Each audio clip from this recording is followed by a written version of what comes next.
Aziz Nesin degan turk yozuvchisi haqida eshitganmisiz? Aziz Nesinning shunday hikoyasi bor.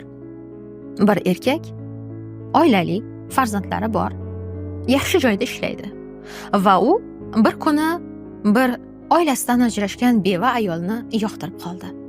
Uni gulim va jonim deb atay boshladi. Ularning bu muhabbatlaridan erkakning birinchi ayoli xabar topdi va u bilan janjallashdi. Oila esa buzildi. Ajrashgan ayol o'ziga savol berdi.